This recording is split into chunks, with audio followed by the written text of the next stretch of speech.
Bismillahirrahmanirrahim. Assalamualaikum warahmatullahi wabarakatuh. Alhamdulillah wassalatu wassalamu ala rasulillah wala hawla wala quwata illa billah. Allahumma alimna ma yanfa'una wanfa'na bima 'allamtana wa zidna ilma. Allahumma arinal haqqa haqqan warzuqna tiba'ah wa arinal batila batilan warzuqna ijtinabah. Kaum muslimin dan kaum muslimat rahimani wa rahimakumullah, kita bersyukur kepada Allah karena di kesempatan pagi hari ini kita bisa kembali melanjutkan pembahasan kita bersama kitab Asyarhul Mumti' ala Zadil Mustaqni karya Syekh Ibnu Utsaimin rahimahullah. Dan di kesempatan ini kita akan masuk di dalam bab yang baru dan di jilid yang baru, yaitu kita masuk di jilid yang ke-11, pembahasan tentang wakaf. Jadi di sini disebutkan Kitabu Al-Waqfi, bab tentang wakaf. Kita akan masuk kepada akad, kepada instrumen ataupun alat itu yang bernama wakaf. Di sini dikatakan wahwa tahbisu al-asli wa tasbilu al-manfaah. Jadi kalau ditanya apa sih yang dimaksud gitu ya, definisi daripada wakaf ini apa? Di sini dikatakan tahbisul asli dan tasbilul manfaah, dua kata kunci utamanya. Nah, sekarang kita lihat dulu penjelasan dari Syekh Utsaimin mengenai poin ini. Qauluhu al-waqfu masdar waqafa yaqif waqfan. Jadi kalau ditanya al-waqfu itu sebenarnya bentuk kata apa? Dia adalah kata benda. Berasal dari kata kerja, jadi turunannya ataupun kata derivasi, dia derivasi daripada waqafa. Yaqif waqfan yuqal waqfun aw waqafa ay tawaqqaf anil masyi. Jadi kalau dibilang wakaf itu berarti apa? Dia berhenti dari jalan. Jadi waqafa berhenti daripada berjalan, dan kemudian kalau secara masdarnya di sini wukuf. Maka nanti kalau kita pernah mendengar kata wukuf di Arafah, yaitu dia berasal dari berasal dari kata yang sama, yaitu waw, qaf, dan fa. Itu komponennya. Makanya wakaf, wukuf, waqaf, apalagi. Nah, itu sama tuh. Seperti qa'ada, qu'ud, qala Ibnu Malik wa fa'ala al-lazimu mislu qa'ada lahu fu'ulun bittiradin kagada. Jadi wakaf itu kalau secara jenis kata ya, jadi dia sebenarnya secara wazannya itu adalah fa'ala waqafa, pola katanya fa'ala waqafa, berarti jenisnya adalah lazim. Berarti masdarnya wukuf wa waqafa al-muta'addi alladzi bima'na awqafa asy-syai'. Jadi apa bedanya lazim dengan muta'addi? Kalau dalam kajian bahasa, dalam kajian tata bahasa Arab, ada satu kata itu dia tidak membutuhkan objek untuk bisa bermakna gitu ya. Saya keluar. Jadi cukup subjek predikat. Saya, apalagi misalkan. Tapi ada kata-kata yang dia membutuhkan objek agar bisa jelas. Itu yang namanya muta'addi. Jadi maksudnya apa? Awqafa asy-syai' masdaruhu waqfun misal mana'a yamna'u man'an. Jadi secara bahasa wakaf itu secara sinonim bermakna habsu, itu menahan. Dan kemudian fassarahu al-muallif rahimahullah, kalau kita lihat di kitab Zadul Mustaqni itu, di situ dikatakan secara istilahnya tahbisu al-asli tasbilu manfaah. Nah, sekarang akan dijelaskan oleh Syekh Utsaimin apa yang dimaksud dengan tahbisu al-asli. Tahbisul asli ay mana'ahu wal aslu al-ain. Jadi maksudnya kenapa ditahbis? Ditahbis itu apa artinya? Di-lock, ditahan, dikunci. Dan al-asl yang dimaksud, asal yang ditahan itu apa? Al-aslu di sini adalah al-ain. Zatnya, bendanya, hartanya. Contoh apa? Kadari, seperti rumah ataupun syajar, pohon. Jadi berarti ada orang wakaf rumah, ada orang wakaf pohon, wal ard, ada orang wakaf tanah, usayyarah, ada orang mewakaf mobil, wa ma asbaha dzalik, dan yang semisal dan seterusnya. Li'annal waqfa, karena kalau kita bicara wakaf maka yakunu fil manquli wal aqar. Jadi kata Syekh itu objek wakaf itu berlaku pada barang-barang yang manqul, aset-aset yang bergerak, ataupun al-aqar, aset yang tidak bergerak. Jadi tidak, ini gelas ya, contoh gelas nih.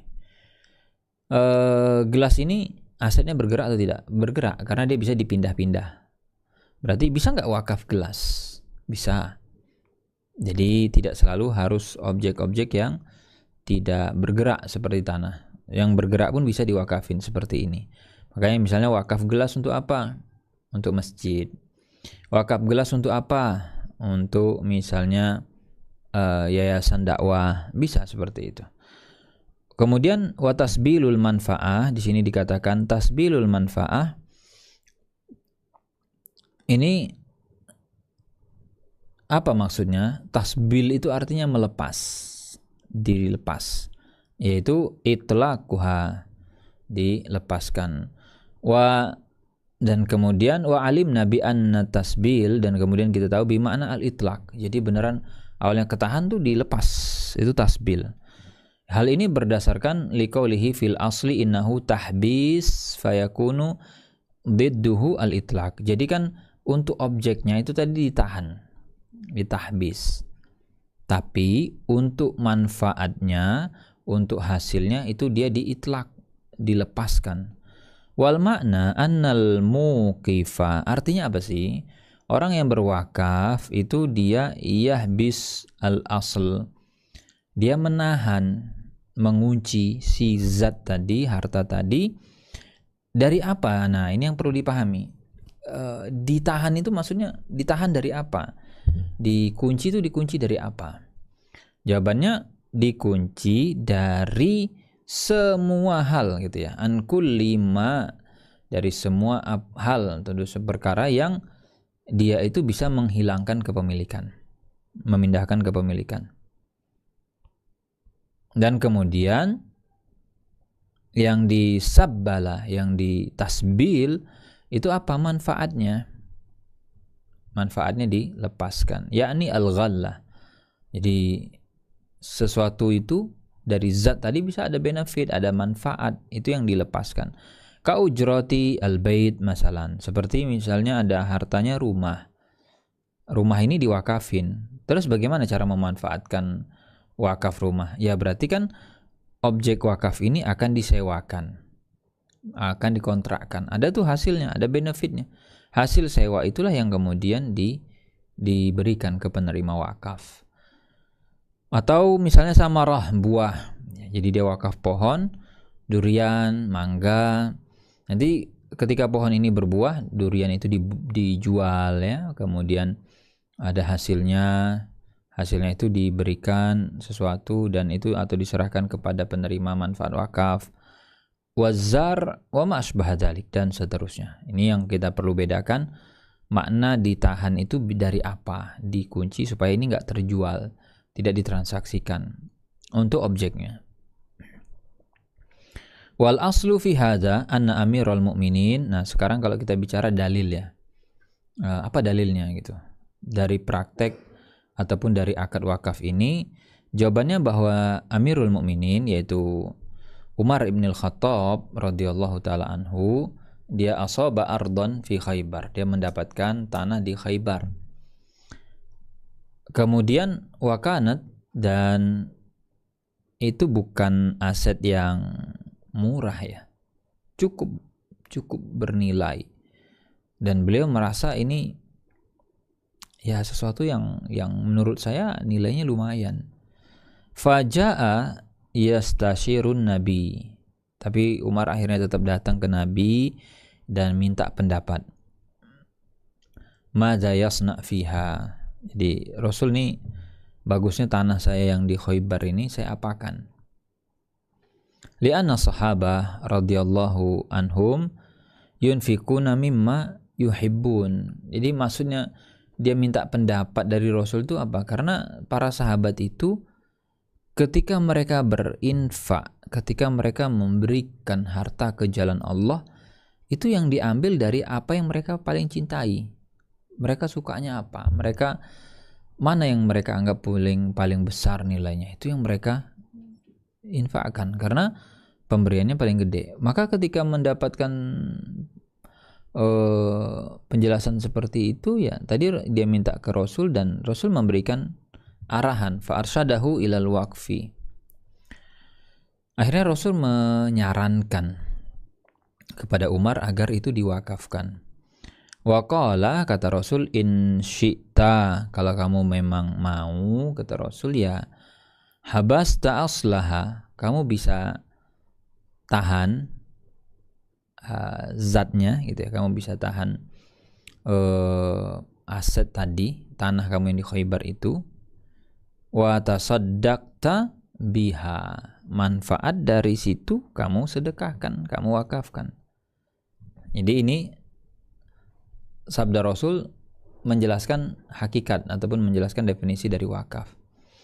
Wa fil lafzin, dan di dalam redaksi yang lain disebutkan ihbis aslaha, tahan tuh, dikunci pokoknya, zat utamanya atau si asetnya, wasabil samaraha, adapun apa tadi namanya, hasilnya ya kamu sabil, kamu sedekahkan. Hadza wa hadza awal waqfin fil Islam, dan bahkan di sini dikatakan oleh Syekh, ini dalam sejarah wakaf adalah wakaf yang pertama. Jadi kalau nanti ada pertanyaan misalnya, praktek wakaf pertama kali terjadi dalam Islam itu kapan? Ketika Umar mewakafkan tanahnya di Khaybar. Wa huwa ghairu ma'rufin fil jahiliyah, dan sebenarnya ini bukan hal yang ma'ruf. Jadi itu bukan sesuatu yang dikenal. Di masa jahiliyah mereka tidak kenal dengan konsep wakaf, itu nggak ada. Bal ahdatsahu al-Islam. Jadi ini novelty ya. Jadi ini kebaruan. Sesuatu yang benar-benar dimunculkan oleh Islam. Fa fa'ala Umar, dan Umar akhirnya melaksanakan tuh arahan dari Rasul untuk mewakafkan. Radhiyallahu anhu. Wa ja'ala laha masarif nazkuruha insyaallah fi ma ba'd. Dan setelah itu Umar menentukan ya, ini mau siapa saja penerima manfaat wakafnya, tapi nanti kita akan bahas itu. Cuman ini kita mau tunjukkan dulu dalilnya, bahwa praktek wakaf itu sudah ada dalilnya, sudah dicontohkan juga. Wa kana Ibnu Umar. Nah, sekarang kisahnya Ibnu Umar nih, yang berikutnya.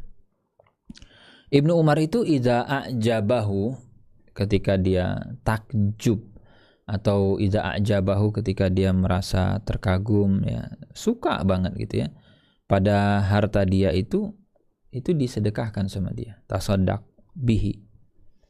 Jadi kadang kita tuh kalau sama harta kan ada harta-harta yang kayak, kok saya tuh cinta banget sama yang ini.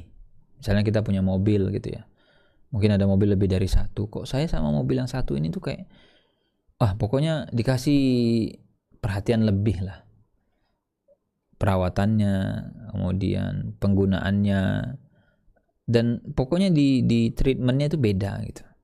Nah, itu malah itu yang disedekahkan, karena kecintaannya terhadap harta tadi sangat-sangat besar untuk aset tadi misalnya.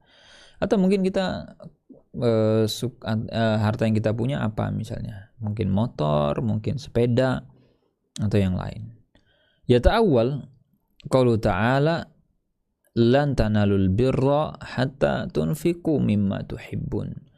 Jadi karena Allah Subhanahu wa taala menyebutkan kalian itu tidak akan bisa menghasilkan atau mendapatkan albir ya, kebaikan, ketaatan dengan level yang sempurna gitu kan. Hatta tunfiqu mimma tuhibbun, sebelum kalian itu menginfakkan sesuatu yang benar-benar kalian cintai.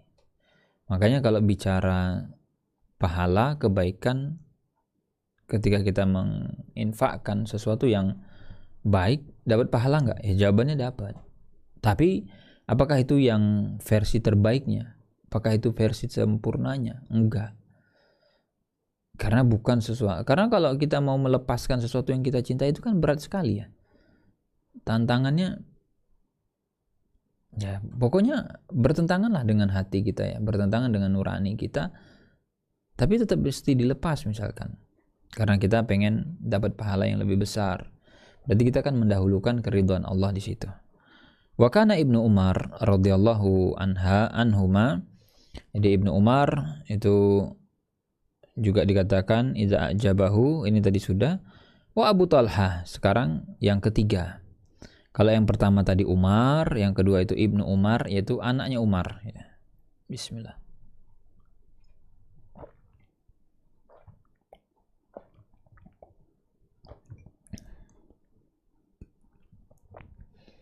Yang ketiga itu Abu Talha. Abu Talha ini radhiyallahu anhu, lama anzalallah hadhil ayah, ketika Allah menurunkan ayat ini, akhirnya dia datang menemui Rasul sallallahu alaihi wasallam. Ja'a ila Rasulillah wa qala sallallahu alaihi wasallam, ya Rasulullah, wahai Rasulullah, innallaha anzala lan tanalul birra hatta tunfiqu mimma tuhibbun. Rasul, ini Allah sudah menurunkan ayat lan tanalul birra. Kemudian kata Abu Talha, wa inna ahabba mali ilayya bayruha. Katanya Abu Talha, dari daftar aset yang saya punya, kepemilikan yang ada di saya, yang paling saya cintai itu adalah bayruha. Ini yang kayaknya saya tuh suka banget tuh sama aset ini. Dah pokoknya seneng aja gitu, nggak bosen, nggak dibanding yang lain ya. Kayak yang lain tuh mungkin biasa aja gitu. Mungkin dia punya beberapa kebun ya, punya beberapa tanah, tapi memandang yang lain ya suka-suka, cuman ya biasalah gitu, nggak sampai yang gimana-gimana. Nah, tapi ketika dengan si Beruha ini, dengan kebun yang di sini nih, itu lebih lah. Pokoknya saya nggak bisa bohong ini sama yang di sini tuh beda aja gitu rasanya. Wahya ism nakhal mustaqbala.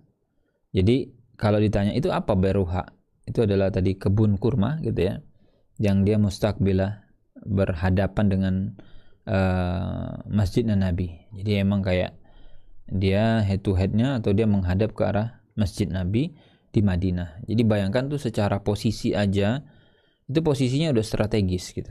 Jadi kadang kan orang itu suka kepada sesuatu nggak mesti apa ya, urusan duniawi semata kan. Walaupun mungkin secara urusan duniawi ya dia posisi strategis, tentu mahal kan. Tapi juga karena nilai-nilai keberkahannya. Wah, alhamdulillah nih saya bisa punya kebun, dan kebun saya itu langsung dengan nabawi gitu. Wa kana fiha, dan juga yang membuat beliau itu kayak beda nih sama kebun yang lain, dia ada air, mata airnya azbun tayyib ya'ti ilaihi Rasul sallallahu alaihi wasallam wa yashrab minhu. Di kebun itu ada sumber airnya, dan airnya itu seger. Jadi bahkan Rasul datang dan juga minum wa yashrab minhu. Sehingga bagi dia ini suatu kebanggaan gitu ya, satu kehormatan, satu hal yang sangat istimewa. Kenapa?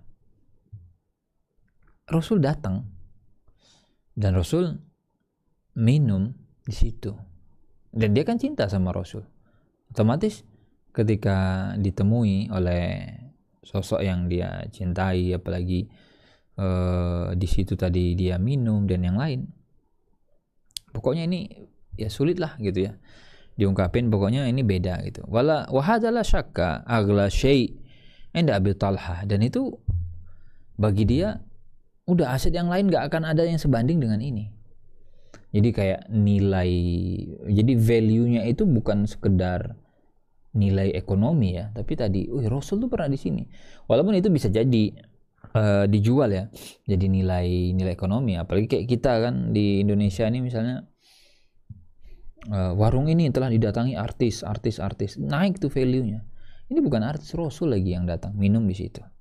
Wa hadza la syakka aghla syai'in da Abi Talha faqala ya Rasulullah dha'ha haitsu syi'ta. Jadi karena dia udah ampun lah gitu, pokoknya hati saya ke situ lah.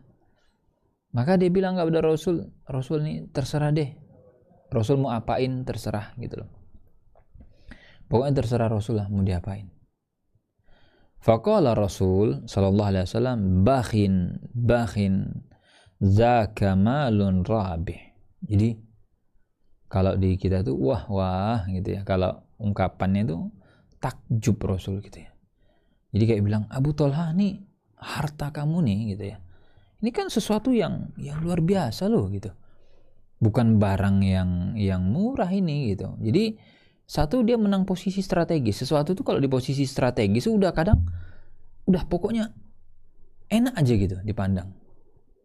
Jadi akses ke Nabawi dan makanya kayak sekarang kan tukang developer itu ya, pengembang itu kan ketika menjual daya tawarnya apa sih?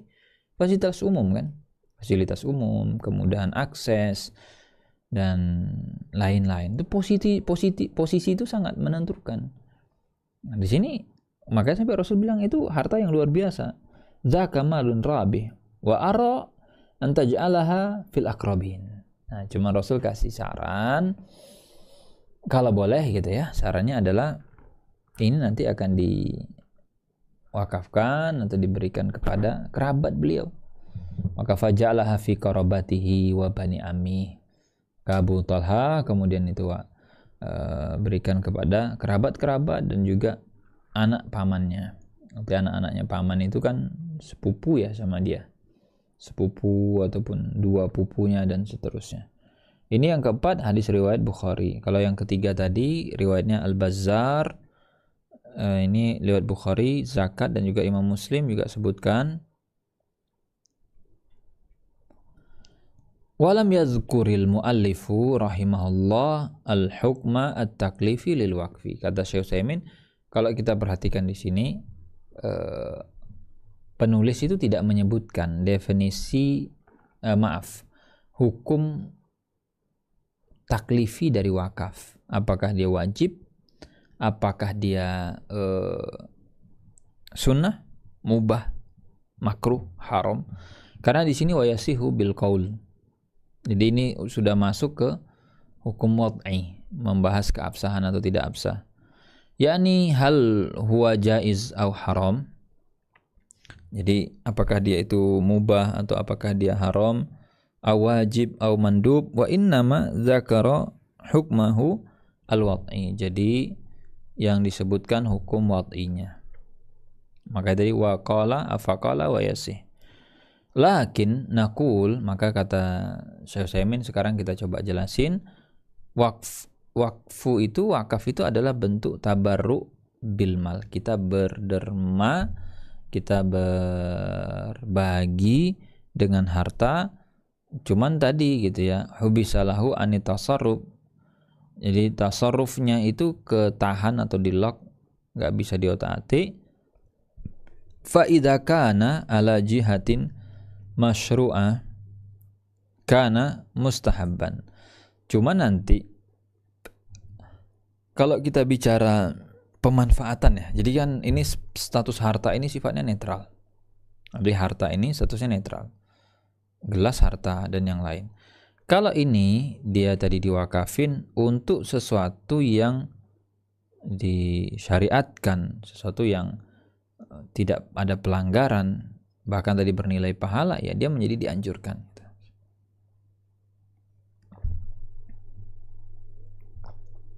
Kana mustahabban li'annahu minas sadaqah, karena itu adalah bentuk sedekah, dibentuk sedekah.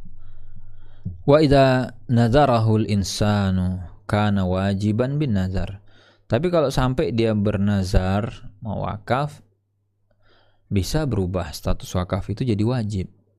Wa idza kana fihi haifun au waqafa ala syai' muharram wa kana haraman. Tapi kalau nanti yang menjadi penerima atau kepentingannya adalah untuk sesuatu yang haram, ya udah, ini jadinya haram. Wa idza kana fihi tadyiqun 'alal warasah kana makruhan. Kalau wakaf itu dilakukan dalam rangka untuk menyulitkan, dalam rangka untuk memudaratkan ahli waris, ya ini bisa dihukumi makruh. Fayumkinu an tajri fihi al-ahkam al-khamsah, sehingga pada wakaf itu mungkin saja muncul 5 hukum taklifi sesuai dengan kondisi. Hadza min haitsul hukmi at-taklifi. Itu kalau kita kajiannya menilai tadi sudut pandang dari hukum taklifi. Fa idza ja'ana insanun yaqulu ana uridu an auqafa. Jadi kalau misalkan seseorang datang dan dia mengatakan saya ingin mewakafkan tanah ini, hadhil ard li'amara 'alaiha masjid, dan nanti ini mau dipakai untuk mendirikan masjid, naqulu lahu hadza mustahab. Berarti kan dia muwakaf, kemudian pemanfaatan itu apa? Ya untuk masjid. Sudah, itu mustahab. Li'annahu minal ihsan. Kenapa dianjurkan? Karena mendirikan masjid ini merupakan praktek ihsan, praktek berbuat baik. Wasadaqah, dan juga bentuk sedekah. Dan orang yang berbuat baik, orang yang itu disukai oleh Allah SWT. Makanya Allah itu yuhibbul muhsinin. Allah itu cinta kepada orang-orang yang muhsin, berbuat baik. Bil qauli, dan tadi dikatakan yasihu bil qauli, sah dengan qaul, dengan ucapan. Bagaimana orang itu ketika mengucapkan wakaf, ya misalnya dia bilang wakaftu dari, saya wakafin nih rumah yang saya punya, atau wakaftu sayyarati, atau saya wakafin nih mobil saya, atau wakaftu ardi, ini tanah saya punya, saya mau wakafin, atau yang lainnya, au masbaha zalika. Wa sayati annal qaula yanqasimu ila qismain, dan nanti kita akan lihat ada 2 ya, al-qaul yanqasimu ila qismain. Wa amal fi'lu fa yashtaritu fi an yakuna hunaka qarinatun tadulu ala annahu waqfun. Ya, kalau kita bicara dengan perbuatan, dengan tindakan, maka ada syarat. Itu harus ada indikasi yang kuat menunjukkan bahwasanya itu wakaf.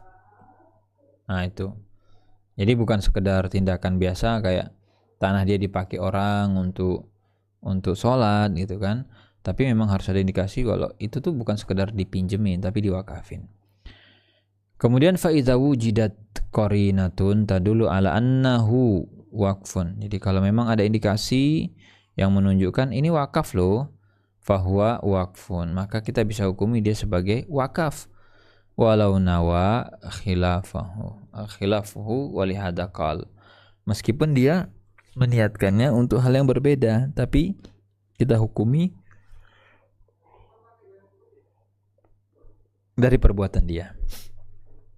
Wa bil fi'li ad-dali alaihi kaman ja'ala ardahu masjidan wa adzina lin-nasi fi shalah fihi.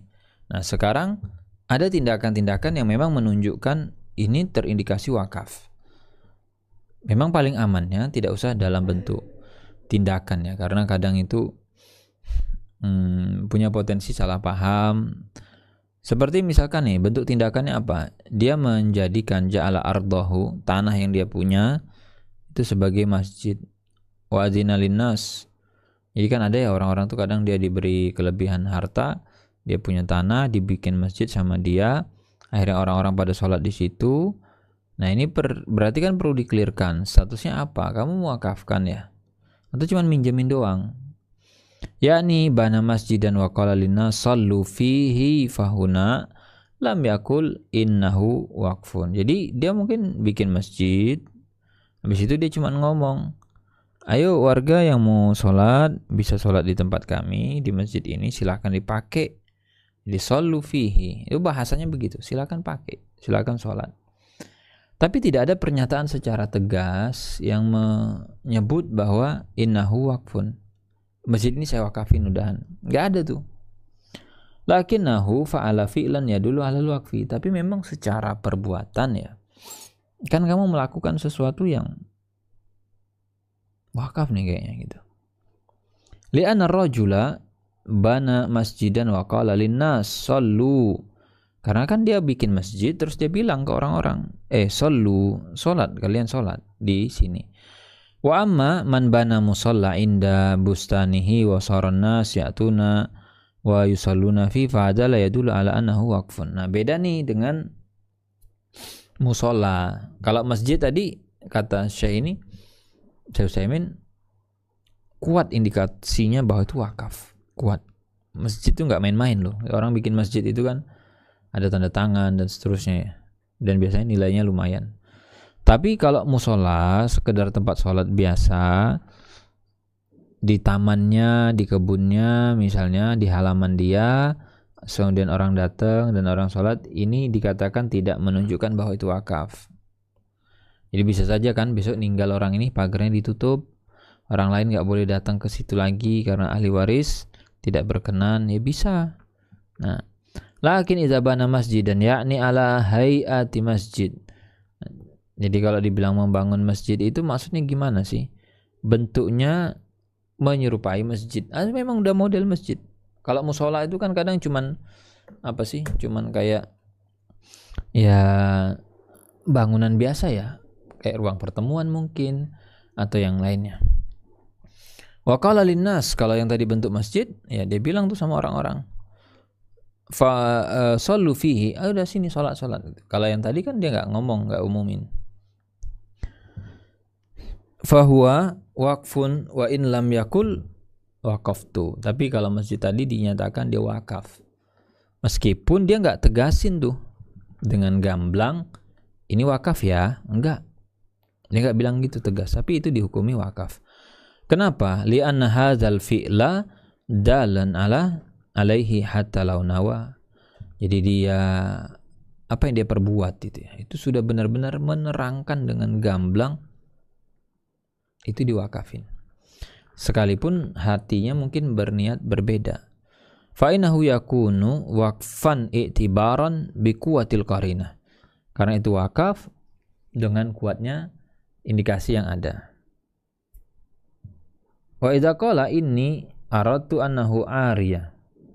Nah, walaupun tadi ya memang ada kemungkinan dia bilang atau dia niatkan ini tuh saya maksudnya minjemin kok gitu. Ya saya pinjemin, bukan saya wakafin. Artinya besok saya bisa jual atau bisa jadi besok saya tutup atau tarik lagi gitu ya. Qulna fi hadhil hal yajibu an taktub.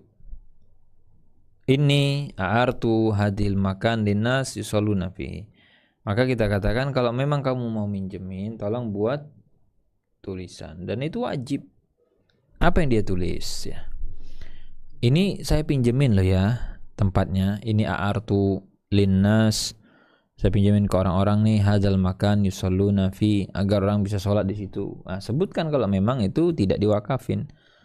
Mata ihtajathu akhadathu, begitu dia mata tajtuhu akhadtuhu, saya akan ambil gitu. Ketika saya membutuhkan saya akan tarik. Wala budda min hadza wa illa sar waqfan. Berarti kamu harus tulis supaya menegaskan itu milik pribadi. Nah, jangan nanti kamu membuat orang akhirnya salah paham. Yang kita pahami ya berarti Bapak wakaf dong. Kan Bapak bikin masjid, terus orang-orang disuruh sholat. Apalagi kita bisa memahami itu apa? Pinjam tuh kayaknya enggak deh gitu. Au makbarah wa adzina fid dafni fiha. Nah, sekarang dia punya tanah, dibuat sama dia pemakaman. Jadi dan dia mengizinkan, yo yang ada keluarganya ninggal, dimakamin di sini aja kata dia.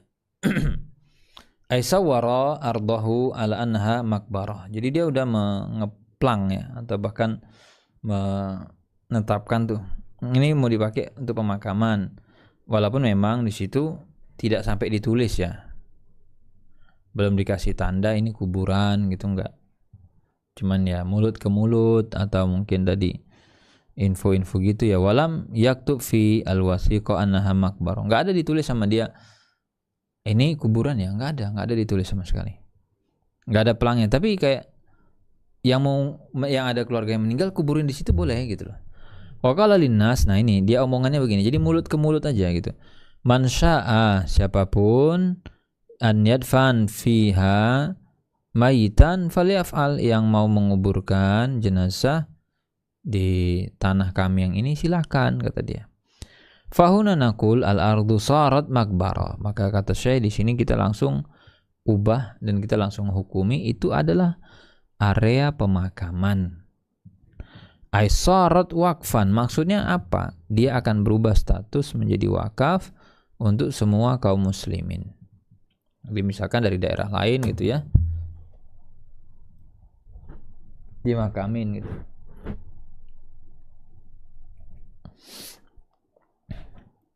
Di tempat tersebut. Wala yumkinuhu an yarji, dan enggak bisa dia tarik. Bongkar jenazahnya, makam-makamnya bongkar. Ini tanah mau saya permak, saya mau jual jadi misalnya perumahan. Enggak bisa.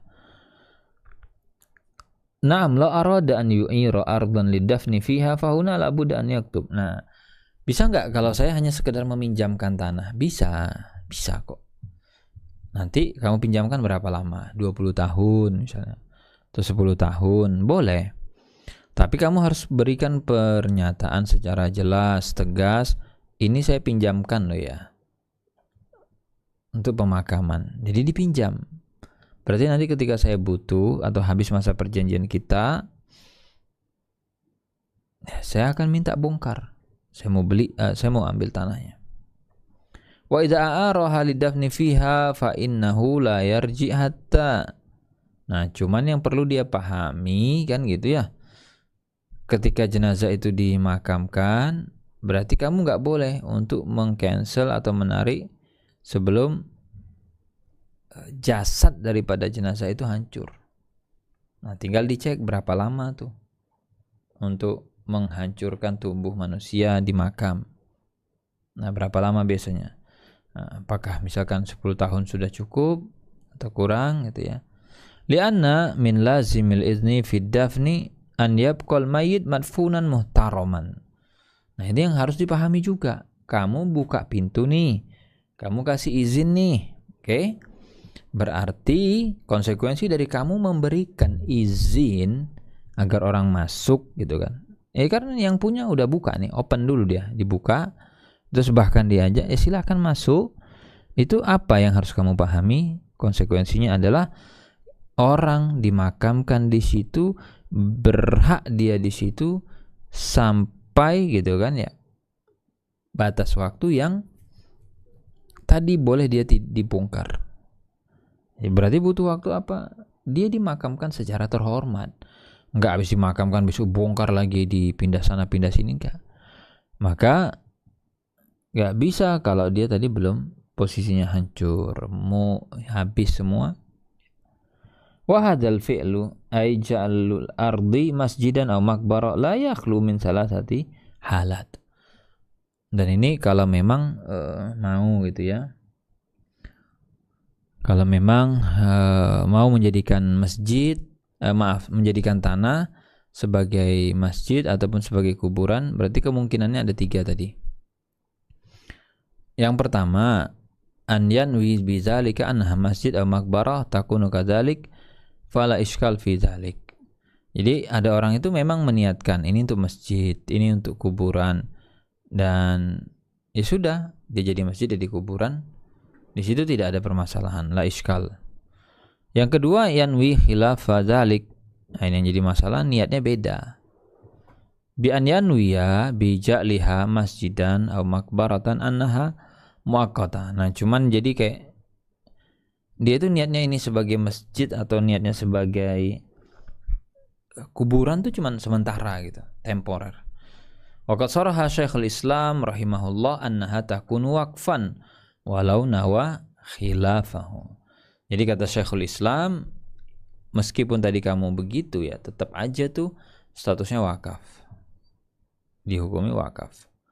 Kenapa? Li'anna hadhihi niyatu khaliful waqi. Niat kamu tuh aneh gitu loh. Niat kamu tuh bertentangan dengan realita yang ada. Contoh, niatnya apa tadi? Tanah saya pakai untuk masjid. Masjid itu apa ada temporer? Gak ada ya. Orang kalau mau bikin sementara pakai tenda aja tuh. Pakai tenda atau misalkan apalagi gitu ya. Ya memang sementara. Tapi kalau sampai permanen, kemudian tadi disiapin semuanya, karpet dan seterusnya, ya ini ya kok nggak ada ceritanya sebentar. Fa kaifa tanwi an la yabqa? Terus gimana ceritanya nih kamu kok bisanya nih tanamkan niat itu tidak selamanya tapi hanya sementara. Yang ketiga adalah alla yanwi hadza wala hadza. Dia tidak niat itu dipinjamkan, tidak ada niat itu. Tidak ada niat diwakafin. Fatakun waqfan la iskal fihi. Berarti kalau tidak ada sementara dan tidak bertentangan ya sudah statusnya wakaf. Walau ana rajulan indahu ardun baina syari'ain.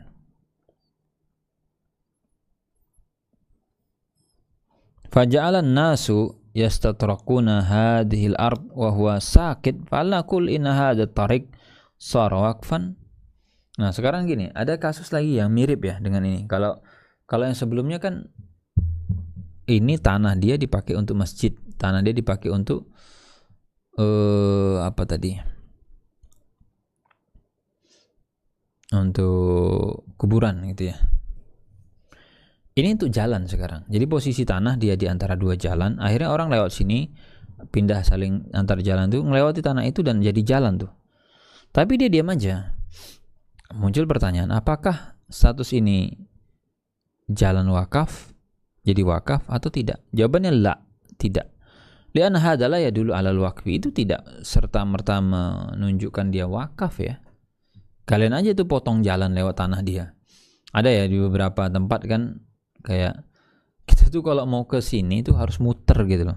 Carilah jalan tikus. Ada tanah orang kita lewati jadi jalan tikus. Apa jadi wakaf? Jawabannya tidak.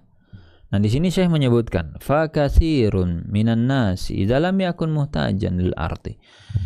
Karena banyak orang gitu ya, ketika dia dalam posisi belum membutuhkan tanah tadi, lam yakun muhtajan lil ardi fa innahu yasmah linnas yatajawazuha minha. Ya dia akan mengizinkan orang-orang mau lewat ya nggak apa-apa lah, lewat aja, pakailah gitu, lewat lah gitu kan, silakan gitu. Karena di posisi belum butuh juga, biarkan aja lah gitu, ditutup juga untuk apa gitu kan. Walakin idza taja harrafaha wa saddat tariq. Tapi begitu nanti dia butuh, ya sudah dia akan ubah, dia akan tutup jalannya tadi. Nggak bisa kemudian dikatakan kok kamu tutup jalannya? Pak, itu tanah saya, Pak. Tanah saya. Fala budda fil fi'li min qarina dhahirah tadul ala al-waqfi. Jadi kalaupun mau kita anggap itu wakaf, ya butuh indikasi yang sangat kuat, zahir yang jelas dan tegas. Tidak bisa hanya sekedar kemarin kami pakai kok Bapak diam aja. Ya saya nggak butuh. Bukan berarti saya wakaf. Saya nggak butuh, belum butuh saya. Sekarang baru saya butuh. Saya kan nggak ada ngomong itu wakaf. Kalian aja yang menafsirkan itu wakaf. Tadulu alal waqfi ila annal asla baqa'u milkil insan fi ma yamlik. Karena gini, defaultnya ataupun kaidahnya gitu ya. Kepemilikan tadi tetap stay, dia berada di pemilik awal. Dan nggak bisa kemudian kita nukhrijuhu an hadza al asl illa biqarina. Mau kita pindahkan, Pak ini sudah lepas lo ya, Pak ini sudah keluar lo ya, Pak ini sudah jadi wakaf lo ya. Bentar, emang apa dasarnya kamu pindahkan ini ke sini? Mana dasarnya? Nggak ada saya bilang saya wakafin. Kenapa enak-enak aja main pindah-pindah begini? Itu yang jadi kata kunci. Jadi nggak bisa. Kemudian wasarihu hada yaudu alal qaul fal qaul yanqasim ila qismain sarih wa kinayah. Nah, tadi tindakan ya. Sekarang kalau bentuknya itu ucapan. Ucapan itu ada yang sharih. Sharih itu berarti jelas dan tegas. Hada ya'udu 'alal qaul, ini kembali kepada perkataan, dan perkataan itu yang qasimil qismain, ada sharih ada kinayah. Sharih itu memang jelas tegas gitu. Kinayah itu pakai kode, kinayah itu pakai isyarat, kinayah itu pakai ya bahasa-bahasa tidak langsung ya. Itu kinayah. Jadi kayak kita tuh berwakaf tapi enggak secara langsung dibilang wakaf. Itu bahasa-bahasa masih ambigu gitu ya, masih sebentar deh, ini butuh dikonfirmasi lagi tuh, wakaf atau bukan, A atau B gitu ya. Wa hadza ya'ti fi mawadhi' masalan fil talaq sharih wa kinayah. Dan sebenarnya kan redaksi ucapan apakah jelas tegas ataupun tadi dia kode dan isyarat, sebenarnya itu dia pada banyak hal ya. Pada banyak hal dalam urusan talak, kemudian dalam urusan yang lainnya juga sama. Bisa terjadi kan. Kita kadang komunikasi dengan orang, kok nggak jelas ya, apa makna dari ucapan dia ini. Enak kan kalau kita berurusan sama orang, dia ngomongnya jelas-jelas aja tuh, tegas langsung gitu. Fadhabitu fi sharih huwa alladzi la yahtamil ghairul waqfi. Nah, jadi apa sih yang dimaksud dengan ucapan yang jelas dan tegas? Kalau dalam konteks wakaf ya, tidak ada kemungkinan lain kecuali wakaf. Udah, interpretasi mau ditafsirkan bukan wakaf, nggak ada. Jelas dia bilang wakaf. Masa ya mau kamu bilang ini maksudnya bukan wakaf begini, nggak bisa, mau ditarik kemana lagi? Emang wakaf kata dia. Wadhabit fil kinayah, adapun kinayah itu maksudnya huwaladzi yahtamil, ada kemungkinan itu wakaf, ada kemungkinan bukan wakaf. Jadi yahtamil. Washarih mujarrad ma yantiq bihi wa yasbutul hukum li'annahu sarihun la yahtamil makna akhar. Jadi kalau ada redaksi, ada ucapan, ada kata-kata yang jelas dan tegas, maka kita bisa bilang oke, kalau seperti itu terbentuklah hukumnya tadi. Karena emang jelas, nggak ada kemungkinan lain, nggak ada opsi lain. Wal kinayah la budda fiha min idhafah syai'in maniyah au qarina. Tapi kalau pakai kode-kode tadi ya, dalam konteks wakaf atau yang lain, kita butuh konfirmasi. Nah, butuh tuh niat, kamu niatnya apa? Ngomong begitu tuh niatnya apa?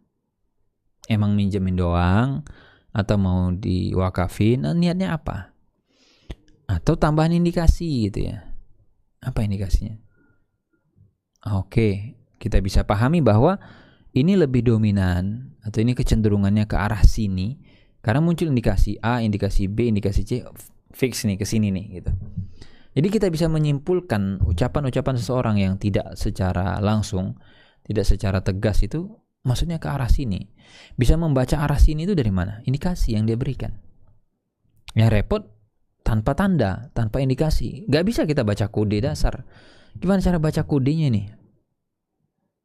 Gak ada alat bantu.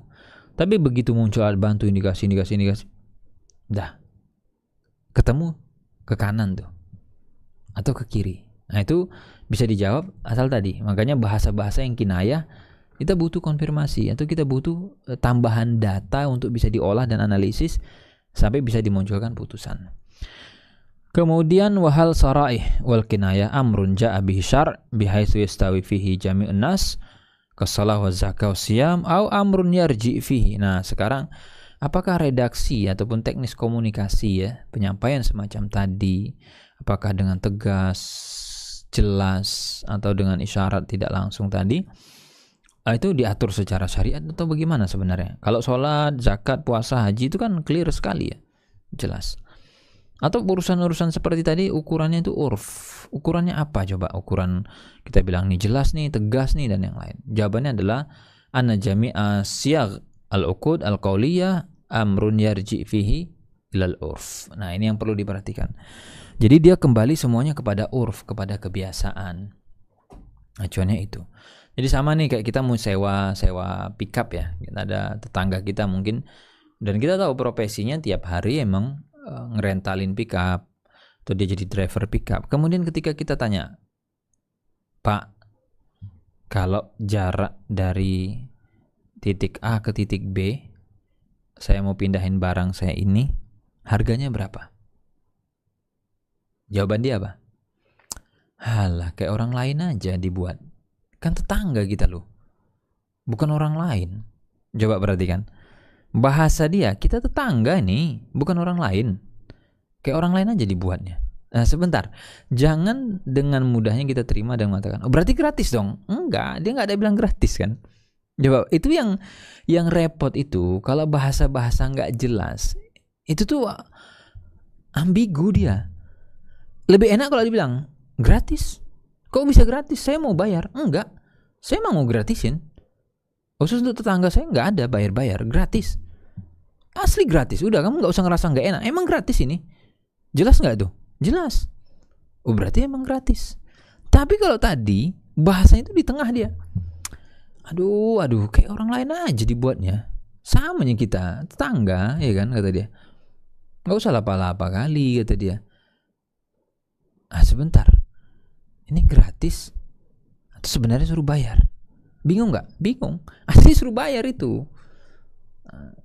Makanya kita yang harus peka. Itu namanya ukuran perasaan.